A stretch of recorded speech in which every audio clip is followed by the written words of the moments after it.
Hey everyone, it's Carly and I'm so happy that you're here. I can't wait to share with you these cards I've made with the Alex Syberia Designs Floral Splendor cover die. I love this die. I've got so many ideas, but I've got two for you today. And we're having a YouTube hop to celebrate this new release. There's giveaways, there's tons of inspiration, really fun stuff. So find information about that in my video description below. Okay, now let's make some cards. So this is the Floral Splendor cover die. It's so pretty, just the die on its own even. But for my first card, I am just going to cut this from a piece of heavyweight white cardstock. Now, all die cut machines can be a little bit different. Mine seems to be a little loose, so it definitely needs a shim. So I did use a metal shim with this. That helped cut it out a lot. Oh, and by the way, I'm totally saving that for a stencil later. But to finish getting the rest of the pieces out, I find that a die brush tool is really helpful. So it comes with a little foam spongy mat that I'm sticking it on, and then I just run this brush tool over and it helps knock out all those small pieces. Now, depending on what your die cut machine is like, you might not even need this. Yours might cut a little bit cleaner than mine. But if you do need help getting all the little pieces out and you don't have a die brush tool, you can also use some craft tweezers or a craft pick. It's a little bit slower to do it that way, but it's just as effective. Now, once I've got all those little pieces punched out, I'm going to add a little bit of color with some distress ink and some blending tools. Now, when I'm ink blending die cuts, I often put them onto a sticky mat. I didn't this time because I really wanted to be able to move this Floral Splendor die cut while I was ink blending. I didn't know exactly how I was going to color it, so I wanted to have some more freedom to move it really easily, but I did still want to minimize fingerprints, so I've got that post-it note that I'm using to hold on to it, and that way I can keep it steady while I'm ink blending and minimize my fingerprints getting on it. So here you can see how that two-color blend came out, and you know what? I love it. I just think this is stunning all by itself. I'm really not going to do much else on this card. I've decided I'm going to adhere it to a white card and then put a die cut sentiment on top. So I've die cut the Have a Good Day, which is from the Good Day Quilted Rectangle set. I think this is such a cute phrase die cut. I love a big phrase. I love a big word. And I think this one's so cute. So I've cut it twice from white cardstock and once from black, and I'm just layering it up with a little bit of liquid adhesive. I like to use the glue because it gives me a little bit more wiggle room to get everything straight and lined up. Okay, so I jumped ahead just a tiny bit so you don't get bored. So I've got my sentiment layered, and I've also die cut the shadow that comes with it in this set from vellum. Now, I don't always love a shadow die, but in this case I think it's great because the vellum is just enough to soften the background pattern of that floral splendor so that you can really see the sentiment, and it also really helps with the spacing. Since the A is separate from the rest of the phrase, this is an easy way to get it all straight and lined up perfectly because you have that little vellum shadow to help you.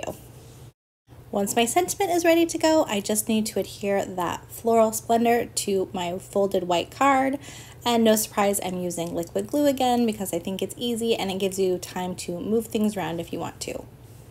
Now, some other possibly more efficient ways to adhere this would have been spray adhesive, or to actually put some lightweight double-sided adhesive sheets on the back of my cardstock before die cutting, which essentially would make it a big sticker.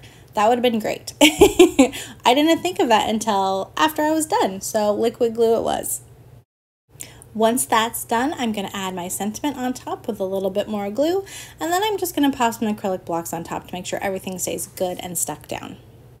And here's how it turned out. I just love it, and I love how easy it was to make something that feels really pretty and bold with really minimal effort. So easy.